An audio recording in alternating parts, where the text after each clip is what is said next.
Hi, I'm Eric at Frog Valley Tropical Fruit Farm, and this is Florida Natural Farming. Today I'm going to do a video on our Annonas, like sugar apples, Atemoyas, birba,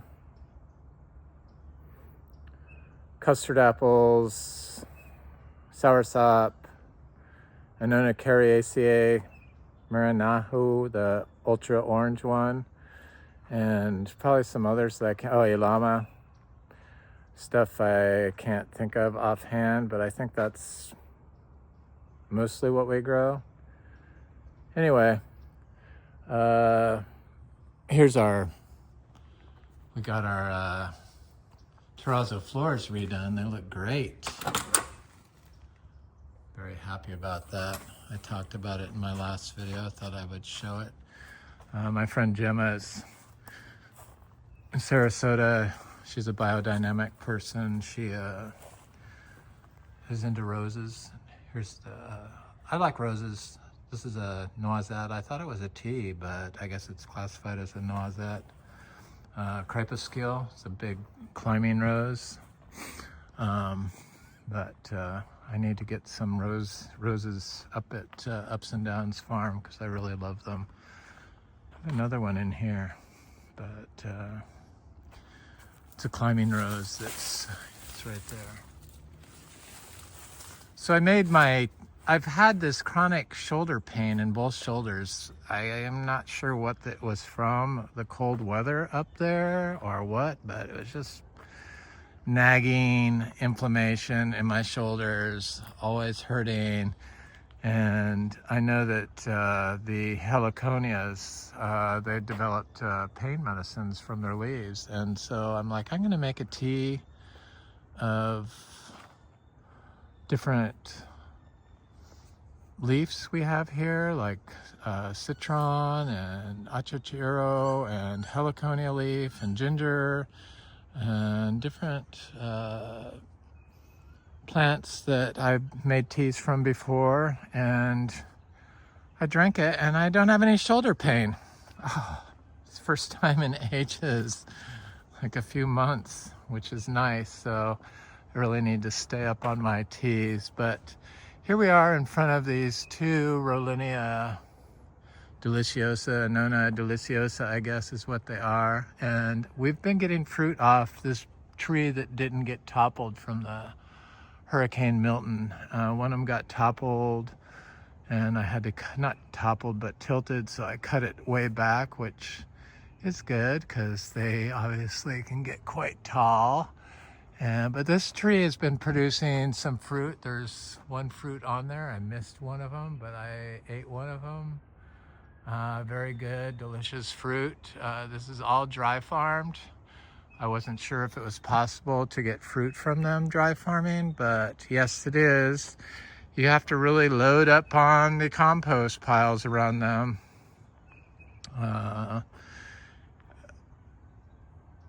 At least I did, and I've heard other people say the same thing. So they like lots of compost in order to get going. So I had really stacked it on these trees, around these trees.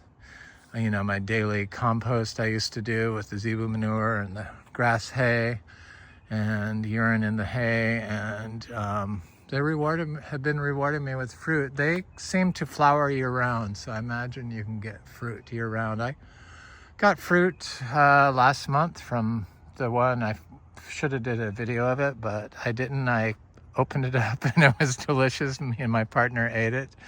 The mulberries really are doing well.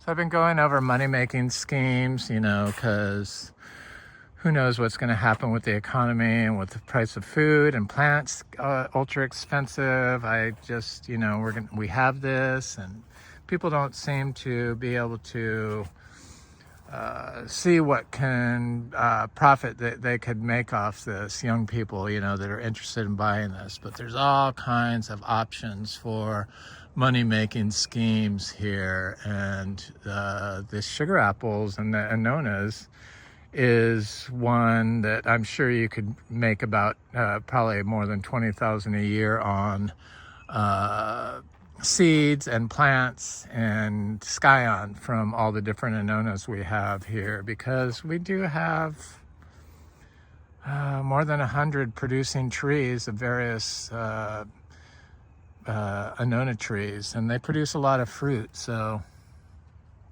this is that seed-grown peach, and it has 5 peaches on it, and it's a little tiny tree, seed-grown. 6 peaches. They look great. I don't know if it will be able to hold them. It's just such a tiny little tree, you know, never been watered, no care whatsoever. Probably I put some compost next to it right here, but it's really surprising. That was a gift from my friend Frank and Annette. Thanks, guys. So along the driveway here, we have a row of sugar apples and mangoes and achachiro at every sugar apple that I direct sowed the seeds of. And I imagine these sugar apples on the left, where the mangoes and the achachiros are going to get shaded out eventually. This particular side, for some reason, didn't ever produce a lot of fruit, but it is the red sugar apples on this side. But they're starting to come out of their winter slumber. They lose all their leaves here, or most of their leaves, in the winter here, and they're just now coming out of the winter slumber. But I could see the achachiros down here at the base of them, looking good. And the mangoes are still blooming and trying to do their thing. This one in particular has a lot of fruit on it. I think I'm not sure who it is. It has a tag. This one, I don't know, but here's more achachiros. This particular sugar apple is already getting shaded out. But yeah, there's 2 of them there. Seems like almost every sugar apple there is a achachiro coming up. There's 1 or 2 that don't on both sides. So it should be like an achachiro hedge along here. Mango achachiro hedge. I'm not concerned about the achachiro from the mango trees shading them out, because achachiro can produce fruit in full shade, and they'll just be a solid wall of hedge here. You just have to shear it. It'll be cool eventually. Mangoes. I think this is definitely sweet tart. So this one's in more sun, so it's got the leaves are coming out. Got the achachiro underneath. So these sugar apples, you know, they've just been planted without. I plant without watering anything in. I do plant everything bare root now, but I didn't plant these bare root. I bought them from Pine Island Nursery, and I planted like 120 of them. So these are all Kompong Mob, but some of them were mislabeled, and so I think there's a couple of green chewy sugar apples or a Thai Lessard along here. But like I said, this side does not produce good. Even when the mangoes weren't there, it didn't produce good. I think it was because this side of the driveway was so degraded from compaction and probably spraying glyphosate that you know, along here or along the fence line there, that it just is not taking a long time to get going. But the trees look good. Planting ginger in between the trees, very, very beneficial. But you got to make sure that the size of the ginger is comparable to the size of the tree you're planting. So don't go plant a huge giant 20-gallon clump of ginger and put a little tiny seedling next to it. But put a one, and don't put it just next to it, though you could. But I put mine about 5 feet away or 3 feet away, and just every other planting is a ginger. So they do good. But I see these achachiros that are looking really good. They're just amazing. So this side is all chewy green sugar apples, and I don't have the mangoes planted along here, but I do have the achachiro trees at every sugar apple on this side also. But there are a couple that they're not there, but I see most of them do have it growing. They're coming out of their slumber. They should start to show flowers. These produce a lot of fruit, and you get a lot of seeds, which is a lot of plants. Easily, you could make $20,000 selling seeds, growing plants, and selling scion wood from all the sugar apples that are here. I just don't have a desire to do it, but if we have this place, I'm gonna have to do it. So going to be forced into it, and I guess we'll see. Hey, I can complain about it all the time, but I like the sugar apples. When they're good, they're good. I prefer the chewy sugar apples. Look at this achachiro. Looks really good. I was kind of worried that the ginger would like damage them, but these achachiros, they like will bend, and then they'll twist up, and then they'll start growing through the ginger. No problem. Want to see if there's one in here. It's like little creatures have forts in there to hide from cars and stuff at the base of the sugar apples. I'm not going to open that gate yet. There's a rose. This is a thornless rose, a tea noisette. Pretty much blooms year round, smells so good. I get them for scent and how much they repeat bloom, because when you buy roses, from a rose nursery, not from like Walmart or something, they'll tell you how good it is for scent and how good it is for repeat blooming.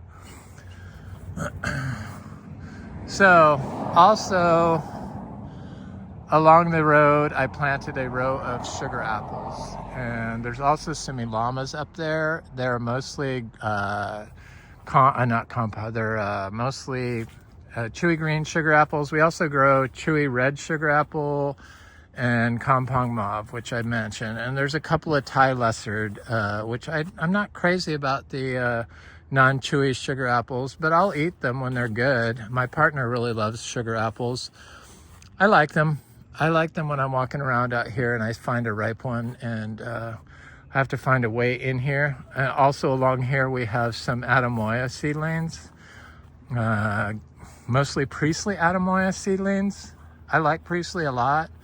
It does self-pollinate quite well here. We don't have to pollinate anything. A lot of people have to pollinate their stuff, but I don't pollinate anything. And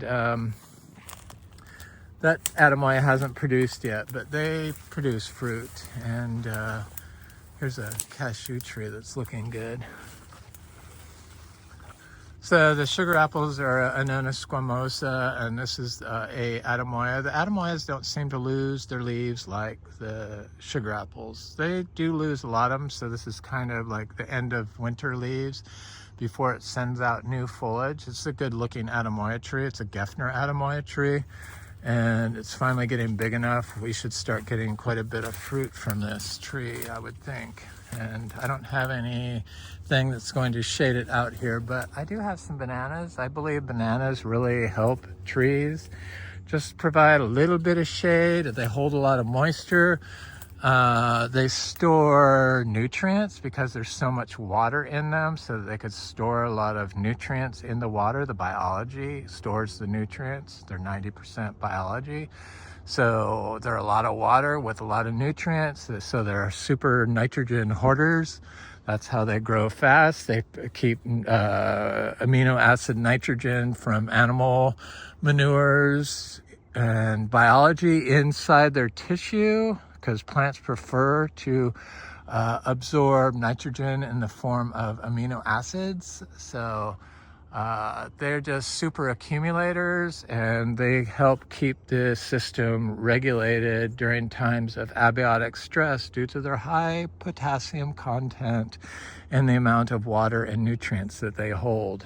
When they share with other symbionts in the soil ecosystem, they are beneficial to the whole system. So they're quite good. I think everyone should plant a banana and a ginger and a fruit tree near each other. Repeat: banana, ginger, fruit tree, repeat, with biodiversity. But so there's the Atemoya. It's Annona cherimoya with Annona squamosa cross. This is Gefner. I like Gefner. It's not super complex flavor like Priestley, but it's still delicious, and you will never regret planting an Atemoya tree. They are incredible. One of my top fruit I enjoy. I like them as much as cherimoyas. So these are all the sugar apples. They're starting to bloom up. I've been trying to get these vines off of it before, you know, I don't like the vines on my trees, before they get a lot of leaves on them, because then they'll get super heavy, and when the possums decide to crawl up there looking for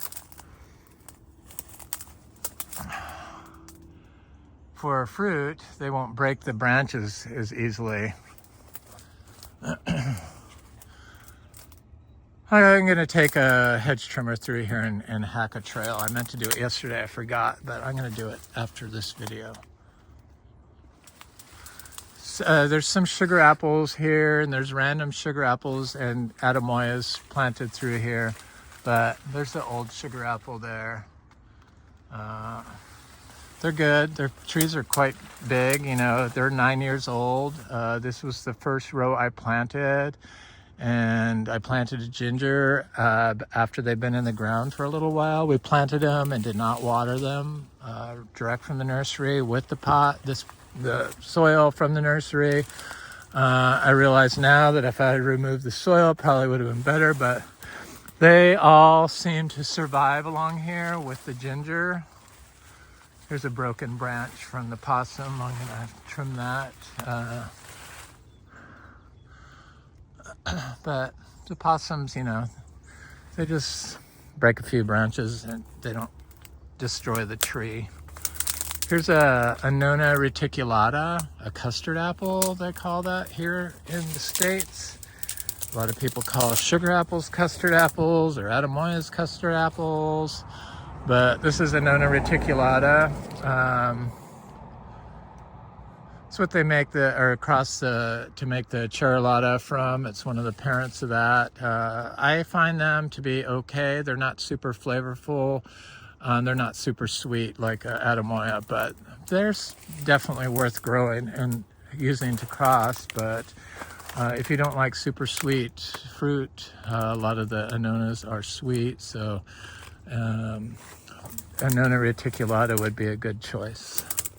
And the fruits are fairly big, and it does fruit. These fruit, the sugar apples fruit, probably starting July, and then the Atemoyas follow that, and the Annona reticulatas follow that. So the Annona reticulatas are like right when we're going into fall, usually late summer and fall.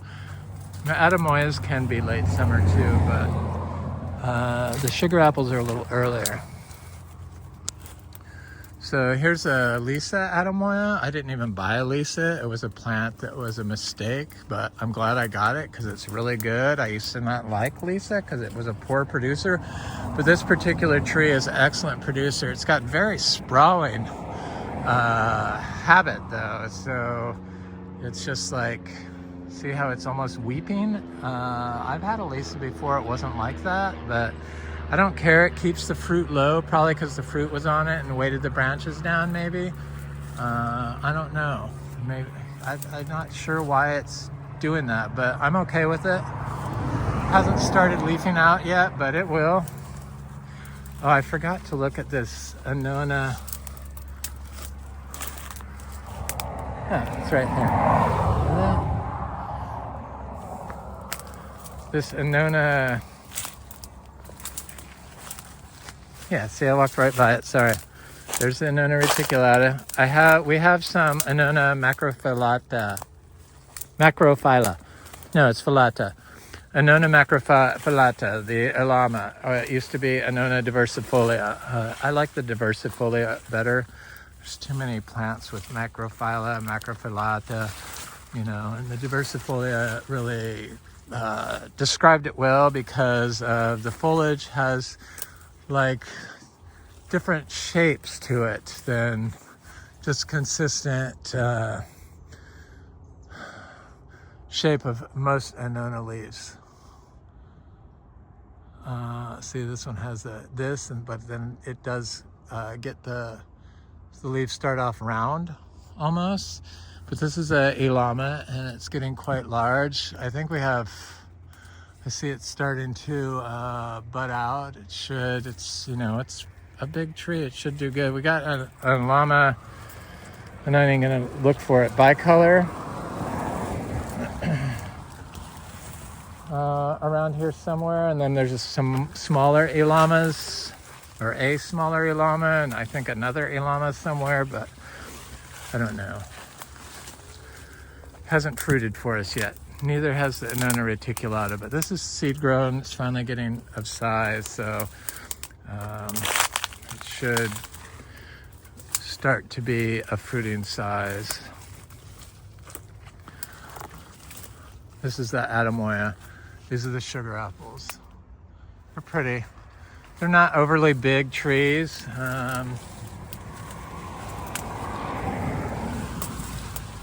This is a sugar apple, or no? Is this a sugar apple? Yes.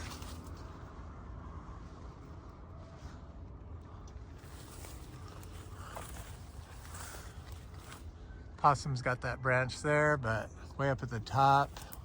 They like the sugar apples. There's so many of them though that it's not really a problem. They, breaking the branches, yeah, it can be a problem, but I never noticed it really doing severe damage. The branch breaks here and there, and the tree doesn't seem to suffer. I mean, if they were little tiny trees, yeah, it probably would not be as good, but you wouldn't have fruit on little tiny trees. So people got to eat. I like possums, so I don't mind.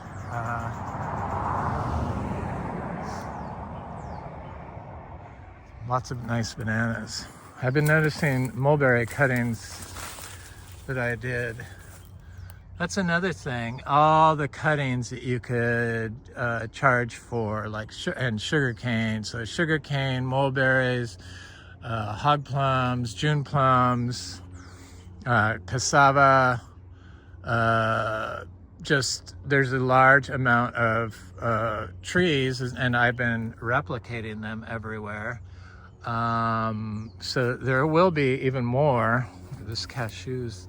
There's lots of cashews growing in here, which I'm happy about. There's one there, one. They get big. This will be all filled in soon.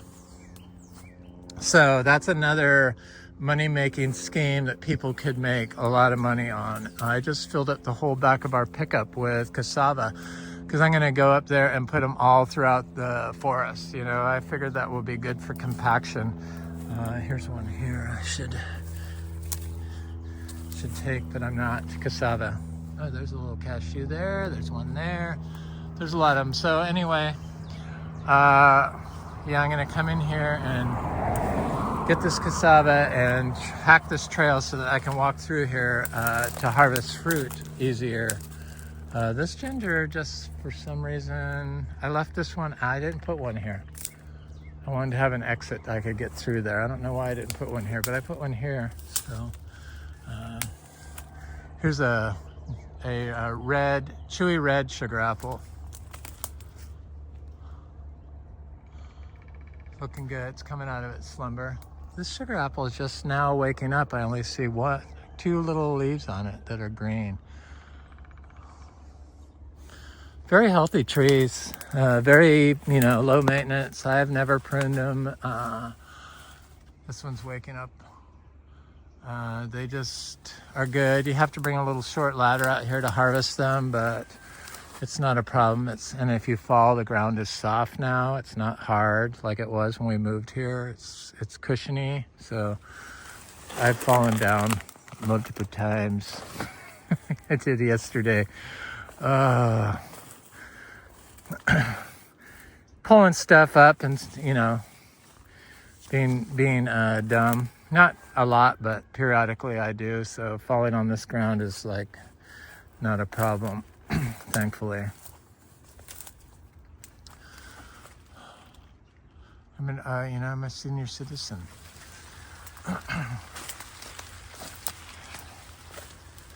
You trip. That's why I want to clear that. That's why I'm saying I don't fall because I'm unstable. I fall because I get tripped up and stuff like this. So that's why I'm going to come through here and clear this. So all these there was a red, these all go all the way to the end here. This side wasn't as big, but they like parked trucks in here because they'd drive off the street and they'd work on the telephone or the electric lines. And they just parked their trucks through here because it was all lawn. They could just drive it right off the road. And so it was super freaking compacted. And it just was not conducive to quick growth in plants like it is now. It's nice now. I think I can pretty much throw seeds out of a lot of these fruit trees, like the longans and probably the sugar apples.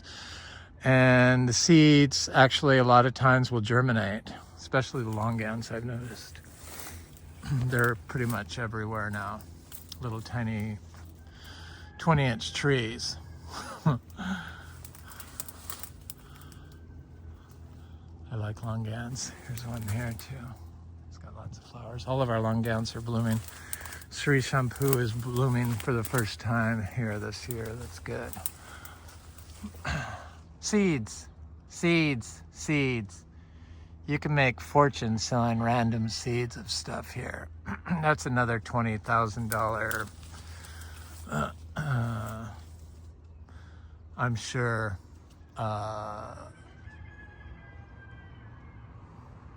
It's Florida mango. I'm just obsessed. But I'm more obsessed with this Namdak Mai. Powdery mildew. Powdery mildew.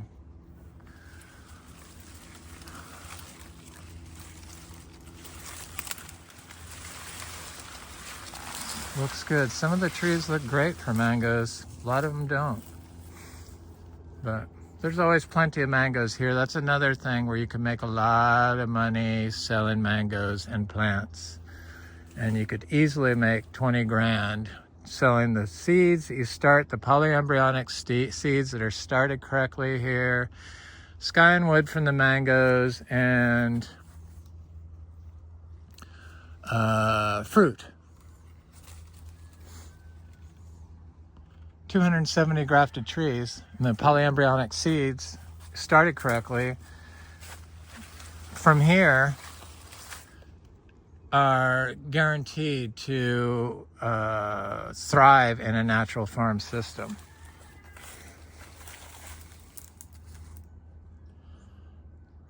This is the Annona reticulata, the custard apple. This one definitely, this is seed grown also, so this definitely is, see, this is the type of leaves that most of them have, but in various sizes. So the smaller Atemoyas can get a little bit bigger and rounder. They're more rounded on the bottom. But most of them have, I should know what that shaped leaf is. Anybody know? Let me know. What is it? Elliptical? No, what is it? I don't know. Sword? I don't know. Land-shaped? What is it? My mind ain't what it should be anymore. Okay, where's that Atemoya? It's right here, right in front of me. So yeah, this is of course last year's leaves. It hasn't started sending out green new leaves yet, but the leaves are, see, rounded. Like the cherimoya. It's dropping the leaves. It's going to drop the leaves, all the old leaves from last year. The Atemoyas hang on to their leaves. You know, Annona cherimoya crossed with a sugar apple, Annona squamosa. There's the Atemoya. I don't know who this mango is, but kind of looks like fruit punch. But it could be like a Juliet or something.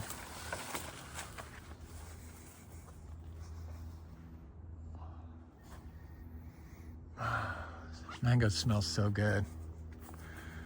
So there's that. I have something up here. I'm gonna look at the Guanabanas and here's another Olinia tree. My friend Dan from A Tree for Me said that's what this is. The Olinia we have, it's like very small and it's more smooth. The leaves seem a little different on this. For some reason I thought this was a cacao tree. That's how delirious I can be at times. And my friend Dan pointed, I don't know what's wrong with me sometimes. My brain is just like, because I could see it's clearly not a cacao. But they pointed that out to me. But oh well. I definitely remember once they set fruit what they are. Yep. Looks good. All seed. That's seed grown. Now during drought, the sugar apples seem okay, but the Rollinia will drop its leaves during a severe drought, especially in winter. But it comes back from it and it doesn't die. It's at least here it doesn't, and definitely it doesn't now that the soil is better. But it didn't when we first planted, and it was lawn. So you got to start. A lot of people like think that they have to wean their plants off water, but all you're doing is giving basically drugs to a plant, or giving too much love to a plant that makes it weaker. So right from the start, that's more what it is like. So you're babying it along, and it's a tree. Let it be a tree. Let it be a tree in the system. Let it communicate with the trees in your system that you're planting. A lot of people have, not a lot, but some people reach out to me for information on what they can do. And I don't know anything about syntropic farming, so I don't even pretend I know. I just know what works in Florida on dry farming, tropical fruit trees and other plants like the Apuntia. And so that's the type of information I can like give you, give these people. But they also are in like different areas than us. Florida's special. That's all there is to it. Florida's special for plants. It's crazy that they tried to tell you that Florida is not good for plants. No, the humans that have been telling people how to grow in Florida have not been good for plants in general. But there's a whole wave of Floridians that do know how to grow. And I feel like they are the people that are the future, because they're going to have to come back from somewhere, all these polluted agricultural lands. And the only way to do it is with food forest people. Look at all this cassava and bananas. It's just so beautiful here. I mean, does that come through on the camera? It's just... the birds. There were no birds here when we moved here. Now there's birds all the time. Hawks. I haven't seen any rabbits, which is kind of a good thing, because at times they have been detrimental to little seedlings. I'm trying to think, is there any? Oh yeah, there's a Guanabana over here. There's one right here. Okay, I passed up 2 Guanabana. I got sidetracked talking about systems development. Ecosystems development for fruit trees and planet health. So there's a Guanabana here that was from my friend Frank's. Mother has one that was fruiting in 9B, and I thought it was right here, but I don't. Oh, there it is, right there. See it? Growing kind of close to the ginger, that's why it's growing out. So what I would do is take my clippers, my hedge trimmer, and shear this so it doesn't lean on that. The Achochiro I don't really worry about, because they seem pretty tough, like this Achachiro. So I don't really worry about the Guanabana. It's a little harder, but that tree didn't lose its leaves in the winter here, and this one over here didn't either. And this one's not really in as protected a space as that. It got some discoloration, but it held on to all its leaves. So, what is this? Biruba.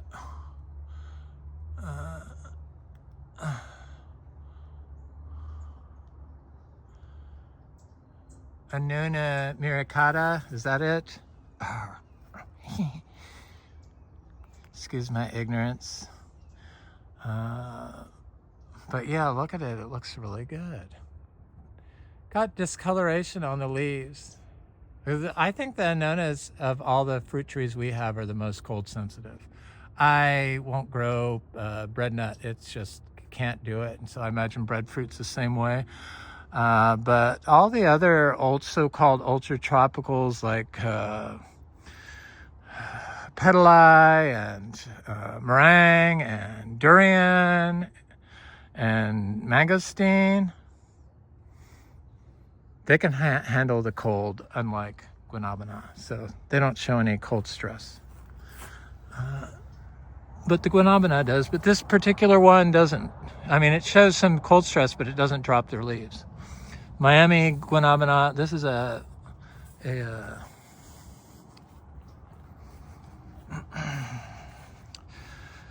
let's say African locust bean.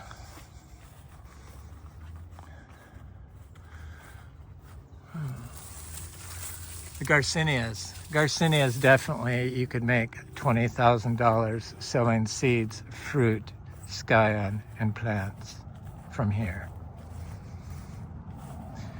Cashews, definitely you could make 20,000. Probably in a year. Probably this year you could do 10, but next year you could do 20, I'm sure.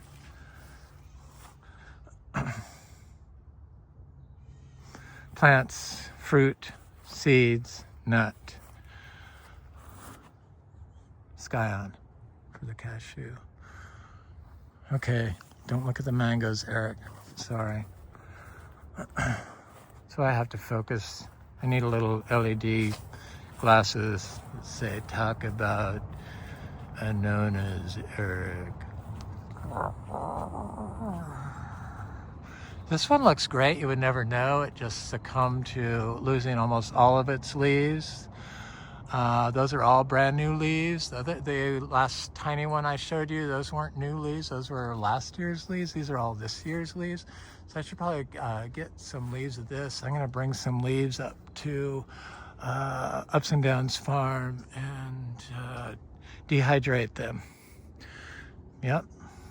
Teas. How much money could you make on leaf teas from Frog Valley Tropical Fruit Farm? I'm sure it's at least a $20,000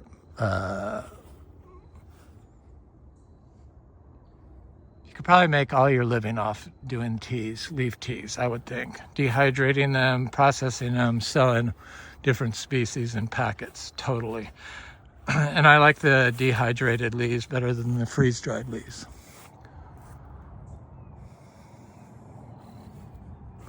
Yeah, the Guanabana, Annona muricata, is that it? I hope I'm right. Yeah. Looks great. This one's produced a fruit. This is in Miami. But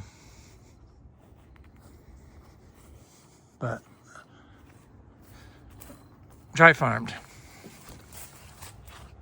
I'm pretty sure that those seedlings I got from Frank will produce well, because his mother's produces very well. Really delicious too. I like them. I like them as much as Atemoyas. So I have one more. I have more, but I'm just showing you a fraction of what we have. It's just as I remember, I go along and show things. Like I have seed grown sugar apples that hold their leaves all winter long from our fruit here. So I'm not showing those, but I had got some, my friend Troy off YouTube, I forget his freaking, say who you are, Troy, if you're watching this, told me I should look at Annona cariaceae. And so I got the giant orange, and there was another giant one, or ultra orange, something like that. Mindanao, or something like that. Excuse my